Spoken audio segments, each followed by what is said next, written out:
Hey guys, welcome back. It's your girl Jen, and I'm here today to talk about the 10 things I no longer buy. This is not like a shaming video. Like if you buy these things, I'm not saying that, oh, shame on you. Like, no, it's definitely not like that at all. Some of these things are quite lovely, and everyone has their preferences and their reasons and what they like, and I totally get that. These are just things that I don't really buy often, if at all. I haven't bought these things in a while, and I just don't foresee myself getting them in the near future just because I've been doing fine. If not fine, great, not having these things in my life right now. So let's just get right into them. First thing that I do not really buy anymore is makeup. Yes, makeup. And you might be thinking, well, Jen, aren't you a beauty channel?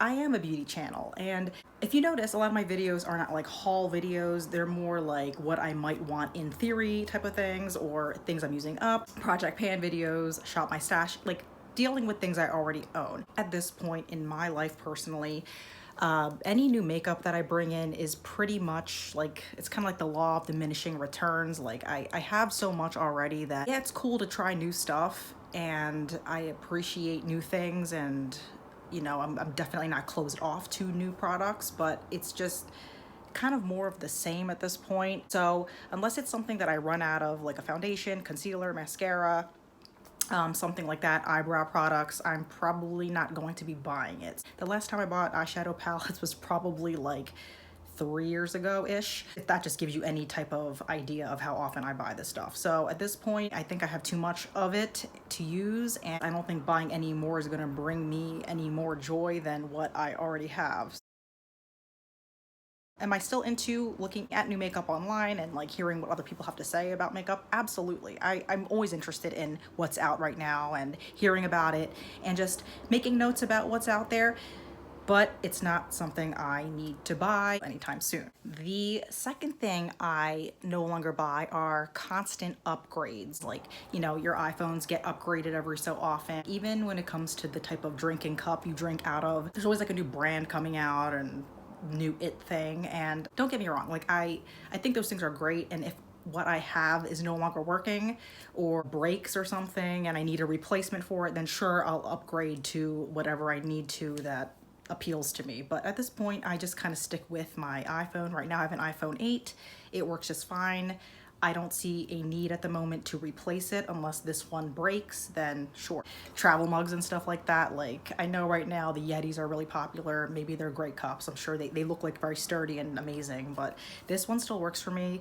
It keeps my coffee hot. This is a Contigo, and I know they're not like uber trendy right now, but it works. It's getting a little scuffed up though, so I can kind of see myself maybe replacing it just to make it look a little bit nicer, because I know for me, I do like to look a little put together, and that might not cut it, but it does the job, and I think I will keep it as long as I can, and then maybe upgrade to something else later on down the line if I'm really, really over this, or it's just getting too old and gross or something. But I don't, right now it works, so only upgrade if I actually really need to, or if I feel like it would be more beneficial for me overall. The third thing I no longer really buy is takeout. Coffee, takeout food, any of that stuff. Now, I'm not saying I never buy takeout coffee. I got Starbucks not too long ago, but it's not something that is like part of my routine. I have an espresso machine. I have, my homemade coffee that I make. I use my favorite types of coffees, creamers, and all that stuff. So I don't really feel the need. And the other reason I don't like to get takeout is because I'm actually lazy. I don't like leaving my house for stuff like that. But even if I'm already out, it's expensive. Not always the healthiest. Hear me out though. I'm not like a really, really healthy person, but I feel like if I have to go out of my way to get unhealthy food when I could eat unhealthy food in my house for much cheaper, I'd rather just eat what's at my house. So I just treat it more like a treat. It's something that I do very rarely. I spread out those types of things, and I don't make it part of my weekly routine or daily routine. Expensive children's clothing, or a lot of children's clothing, period. We're very grateful and we're lucky, we do get presents from grandparents and stuff like that, and from birthday parties and hand-me-downs. So we do take advantage of the clothing we get from that. But I myself personally I rarely buy kids clothing unless they're running low on something or they really need an item like a coat, for example, or shoes. So they have plenty of clothes. It's not like they're running around in like the same two shirts like for the whole season. It's not like that. But kids grow really, really, really fast, and before you know it, they're not able to wear this stuff, and they're getting stains all over it anyway. So it's like, what they have right now is good enough and it works, and I try to keep it to the bare minimum if I need to buy them something, just because for us it's just more practical and makes more sense. Like, unless there's something that I really want my kids to be wearing, I get that. Sometimes I like to pick out stuff for them, but overall, not something I really do. Speaking of kids stuff, I don't buy children's toys. I don't get them toys. They get so much for Christmas and their birthdays, and we're stocked. I don't really have a huge house, first of all, which is fine by me. Very cheerful about not having a huge house. That's fun. That's totally cool. If you have children or you're around children, you know how tedious and clutterish these toys can be. Like, some of them have a million parts, they get everywhere. Some of them are really noisy and quite frankly just annoying. Even if they don't have something, I find that their imaginations, they can use that. It's okay if they're bored sometimes. Like, kids sometimes need to be bored this day and age. We always feel like we have to, you know, entertain them, or they have to have the latest and greatest of everything, when I feel like they do so much better with less, and I think studies have shown that they do better with less. So it's good for their imaginations, it's good for them to be bored, and yeah, we just don't buy toys. So unless it's something that I feel like they need to have or should have, but that hasn't been much. They have blocks, they have things to color with. We have like a used Wii that we got off eBay that my son loves, so I think we're good. Amazon Prime, oh my goodness. I know, how can I live, right, without Amazon Prime? The honest truth is I haven't needed it really, and I get why people have it, trust me. I know it's very convenient to order things online and have it shipped to you, so I get it. I just haven't had that particular need to have something that soon or that urgently. Do you know what I mean? I know there's like a lot of benefits to having Amazon Prime, but honestly, I don't think any of those things would benefit me personally. I don't really need it to listen to music or read books. I think those are part of the Amazon Prime benefits, right? Because typically if I'm buying off Amazon, the things that I'm getting from there will already be free shipping because of, you know, I already have a list growing, so it's going to meet that minimum. So for me, it just hasn't been something that I've needed. Now, has there been times where that would have come in handy? Maybe like once or twice, but not enough to justify paying for the whole year of a Amazon Prime subscription. Things from Target, or stuff from Target, or stuff from Amazon, or just stuff that I never intend to buy. Now, I know there's like this meme out that's like, I went into Target for one thing and I left with like a cart full of stuff, like some sort of like joke or something, and that ain't me. I am one of those people that can go into Target and leave with exactly what I wanted and come right out with exactly what I needed and nothing more. I just can't do it. I think because I've been so scarred from all the things I've decluttered in my house, like it takes more energy for me now to pick things up and throw them in my cart and buy them and store them than it does to just never buy it in the first place. Do you know what I mean? So I think for me, it's just been like, I don't think I was ever really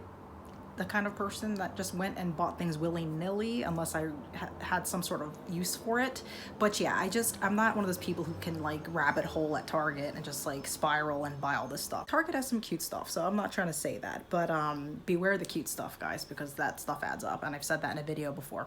Just be careful. Just stick to your wish lists and get the hell out of there. I like looking at stuff. I like window shopping and seeing what's out there, but it doesn't mean it has to be mine. You know what I mean? So nothing against looking, but once I got what I got what I need, I'm gone. Lots of flash in the pan, trendy clothing, accessories, etc. I say this as I have a, you know, shirt with holes in the shoulders. I understand this is a trend.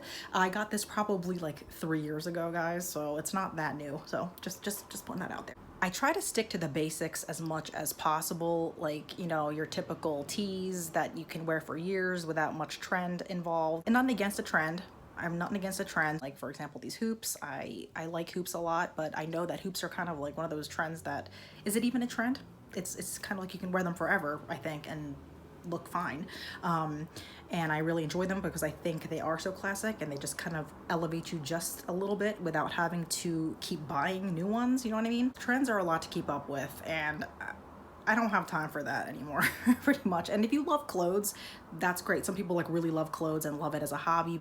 I'm trying to get rid of it more than I am trying to bring stuff in. So for me, it doesn't make sense to participate in too many trends because a lot of them, not all, but a lot of them tend to be just as out of style so much sooner, and you won't get as much use out of those items anymore. So I can enjoy a trend once in a while, but it's not the typical for me. My clothes have to last a long time. They have to be worn for years. I try to think more long term because I think that's a lot more sustainable. I like to stay current, don't get me wrong, but I think there's a difference between looking relevant and current versus looking super trendy, which if your style is trendy, that's totally individual and, you know, up to you. I'd rather stick with the easier alternative if possible. Heavily scented products. So we're talking like our candles, wax warmers, things like that. I talked about this a little bit in a video before where I'm not exactly sure how safe warmers are, like the wax warmers, because I don't know like what chemicals are being released from them that are, you know, really much better than candles. But yeah, so I don't really buy perfumes, things like that, lotions. I have a couple of lotions left, and I definitely have a lot of perfumes here, but I don't use them as much as I had in the past. I find that I'm a little bit more uneasy using those types of things, like right on my body and inhaling fragrance. I know that there's a lot of things that we use daily that have chemicals. I've said this before too, like I don't think all chemicals are bad. I don't think all natural things are always good. So, but I think it's a matter of like picking and choosing where you want to use chemicals and where you don't. And my body, I'm a little weary of. Again, I use makeup products. I know they're not all 100% perfect either, but when it comes to fragrance, when you can smell the products and you know, they're going directly on your skin. It depends how heavy those scents are. Yeah, that tends to kind of get to me a little bit more than say other types of chemicals. You know what I mean? So it's kind of like a pick and choose thing, but at this point, I'm definitely not buying any more perfume. I'm trying to use up the ones I have very sparingly. Again, I don't wear them every single day. There were points when I was wearing that stuff daily, and now I just don't do it anymore. I have some body sprays as well. I don't think they're nearly as bad as the perfumes, maybe. I'm not, again, I don't know, but I'm weary of buying heavily fragranced products for your body and for the air in your home. And especially now that I have children, I really am very aware of scent in the home. I'm not trying to be perfect here. I'm just trying to pick and choose where I spend my money and what feels better to me right now. Home decor. I have some things here and there that I think are nice that I bought a couple years ago when we first bought this house. I did want to, you know, add a couple of special touches here and there, but I've learned like when it comes to seasonal decor and just decor overall, I don't want to keep having to store them, put them away, take them down when it comes to seasonal stuff. I don't know, I find that we have the decor that works for us right now, and I don't make it a point to go to like Home Goods or TJ Maxx or any of these types of stores, which are cool to walk around in. Like I love walking around those stores and seeing what they have, but I'm not, you know, eager to purchase anything more because I already know our space and the reality of the space we have. And in some instances, I just think less is more. Like, yeah, I mean, are there people who love that as a hobby and like they get a lot of joy out of that? Absolutely. For the most part, it's not something that I choose to spend money on right now, and I've been okay. We've been pretty good with the decor I bought 6 years ago. It's still holding up pretty well. It's not too much at this point. If it is too much, I just try to declutter it. But yeah, and I don't like to store tons of seasonal things. We'll be like halfway through the season and I'll forget to put them out. Not like Christmas stuff, but like Halloween I'm really bad with, and like, you know, certain holidays like that. And so by the time I actually get out there to get the decor and bring it out, it's like I only get to enjoy it for like a week or two, or the kids get to enjoy it for a week or two. So it's kind of like I have to kind of keep in mind like how good I am about putting these things out in the first place. It's like, do I want to deal with that every season? It depends. Like, try to keep that stuff to the bare minimum if I can, just because I will forget about it anyway. That's just me. So home decor, not buying anytime soon. Subscription, anything. I have nothing that gets mailed to my house. No magazines, no subscription boxes of any kind. I like to pick things that I actually want and know that I'm going to enjoy them and use them. Now, mind you, I know there's like subscription boxes that you can pick things and actually like decide what you want to keep and what you don't want to keep, like clothing boxes, I think. do this a lot. Maybe even makeup boxes do. I don't know. It kind of comes down to like me enjoying what I already have, and I try to focus more on those things than newer stuff. I have kind of played around with the idea of getting a subscription box before, because I, would like to try new things once in a while, but I just feel like I don't know if it would be worth the money. Like, is it really cheaper if you're not going to use half of them, like half of them?